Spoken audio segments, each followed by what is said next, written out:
Les armatures proches des parements risquent lors de leur mise en charge de générer des poussées susceptibles de faire éclater le béton d'enrobage. Pour éviter les risques et fissures dus à cette poussée, et on parle ici de la poussée au vide, vous devez, si vous travaillez dans un bureau d'études comme dans une entreprise, vous devez respecter les règles BAOL et les dispositions constructives. Mais c'est quoi d'abord une poussée au vide?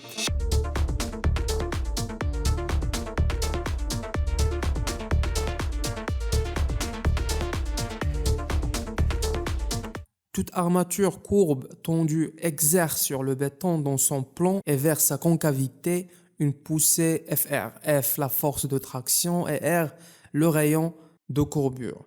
L'acier tend donc à repousser le béton vers le centre de la concavité. Et si l'armature est comprimée, la poussée est exercée du côté de la convexité. Pour cette armature, ici c'est le côté concave et ici le côté convexe. La poussée au vide peut se produire au niveau des angles des éléments en béton armé, là où on veut assurer une continuité des armatures par recouvrement. Pour l'exemple 1, dans cet exemple, l'armature est en traction, l'acier tire vers cette direction ici et vers cette direction ici. L'armature va repousser le béton, phénomène de poussée au vide, vers le centre de concavité. Et comme j'ai une paroi mince, il y a risque d'éclatement.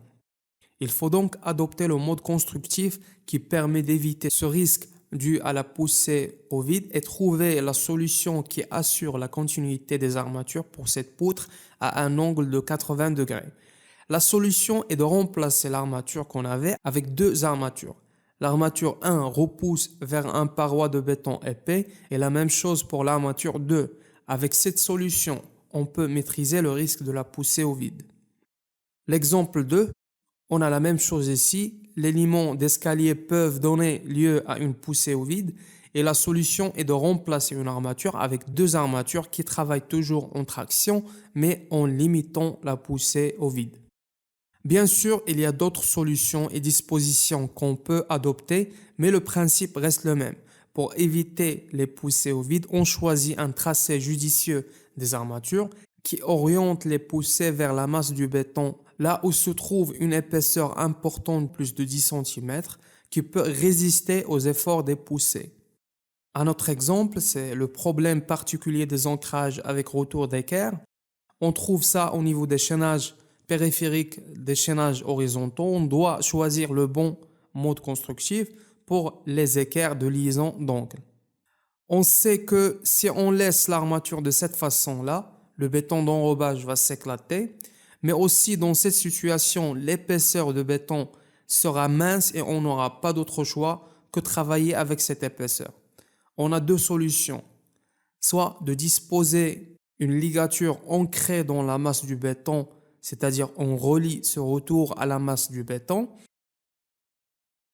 soit mieux d'incliner le retour de l'ancrage vers la masse du béton pour obtenir alors un crochet à 135 degrés.